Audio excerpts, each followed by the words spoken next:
I'm Sandra Dodd.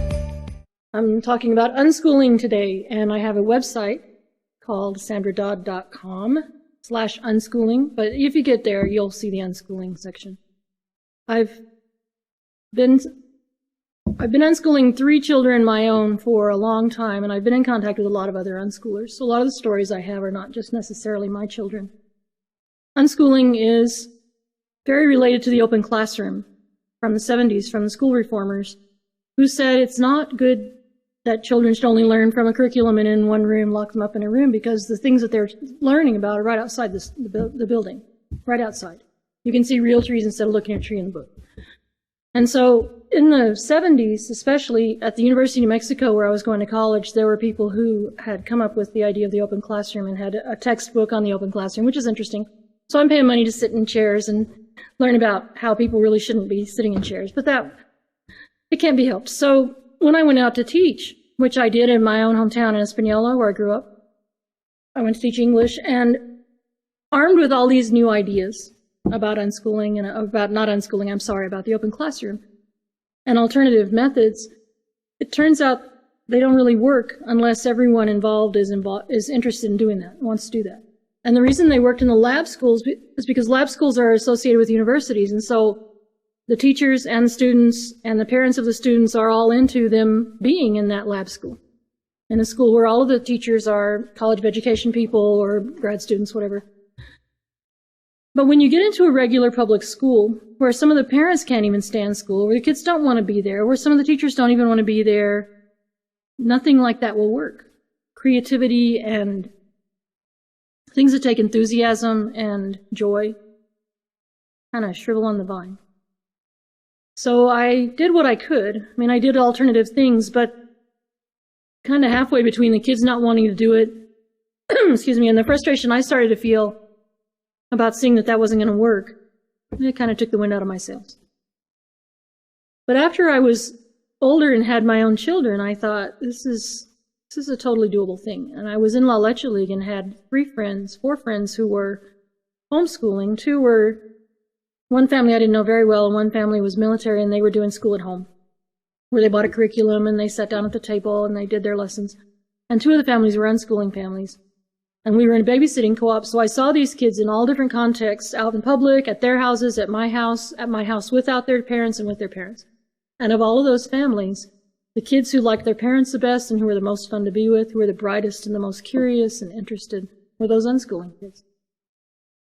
And I didn't think it mattered to me. I wasn't shopping for something to do with my kids. But when Kirby, who is my oldest, he's 22 now, but when he was 4, I discovered that he was not really swift in groups yet. And so I thought, well, the way the law in New Mexico was, I could wait a year. And the things that I had learned in college helped. The things that I had learned observing in my life had helped. I had been involved in the Society for Creative Anachronism for a long time at that point. I had been the president for a few years, and there had been a lawsuit about us not being educational. And I had made some easy winning arguments about that, about, well, Boy Scouts don't take women across the street against their will. So we're not out to go door to door and teach people about the Middle Ages. We're providing an opportunity for people to come and do it the way they want to, and we'll help them. And it's like a medieval studies co-op, and so I saw tons of learning in that. So by the time I did have children, I was primed. And so meeting these other unschooling families and homeschooling families, so I had the contrast. When we decided we might try a year or 2 of homeschooling, there was no question that that's what I was going to do. I had no interest in doing school at home. If those methods work, they'd be working at school with professionals. They don't work. So what we did was we played. We just continued doing what we had been doing when Kirby was littler. Lots of music, lots of singing songs that had to do with history or the alphabet or whatever. At first we kind of checklisted it a little bit like that. And when he didn't know his address, we made up a little song about our address. And so I always knew what he was knowing and what he might need to know. And if I thought we hadn't done anything for a few weeks that could have been justified as history, in case, I used to think somebody might come check. That's the fear of people, is that somebody will come to the door and say, prove what you're doing. And so I would keep a vague reckoning of what we had done. And if it seemed like there had been no history lately, we'd go to a museum, or we would go visit somebody who lived in an old house, or just whatever, that seemed like history to me, enough that if somebody had come to the door, I could have said, we did this and this. And as time passed, our whole life just became a really rich mesh of that. Everything was connected to everything. And I totally quit paying attention. By the time Marty was old enough, we also thought Marty would go to school. He's 20 now, but when he was 4 and 5, we said, well, but Marty will want to go to school because he likes sports and he wants to be with other kids. But when the time came, we said, do you want to go to school? You want to stay home? I said, no, I want to stay with you guys. By that time, I wasn't checklisting at all. I never even thought, will Marty learn this or will Marty learn that? I wasn't worried. There was no concern at all. And by the time Holly came, I wasn't worried either. So what I was doing all along in there was being in contact with other unschoolers. And the first way that anyone had to do that was John Holt's magazine, Growing Without Schooling, which started off as a newsletter with people's addresses. One feature of that magazine, even into like 1990, was a list of addresses of families who were willing to host other families. So people would send, it wasn't really articles or interviews so much as it was just people writing letters and saying, this is what's going on with us, and this is what I've discovered, or I have this problem, can anybody help? And so it was an exchange of letters through a bi-monthly, I think, or a semi-monthly, however it was bi-monthly, every 2 months magazine. And that was pretty phenomenal at the time. It's the best they could do. About the time Kirby had been unschooling a couple of years, though, there became opportunities online for people. And at first it was just a users group. It's like the dustiest little email-looking thing on a bulletin board. But that's where people went to learn about it. And that's where I've been pretty much since I was on Prodigy. And there was a message board with about 80 families, and probably 2/3 of them were Christian, conservative families. And there were just a very few unschooling families. And as that spread, as the internet grew, and the opportunities for things like the Yahoo groups, there was nothing like that at first.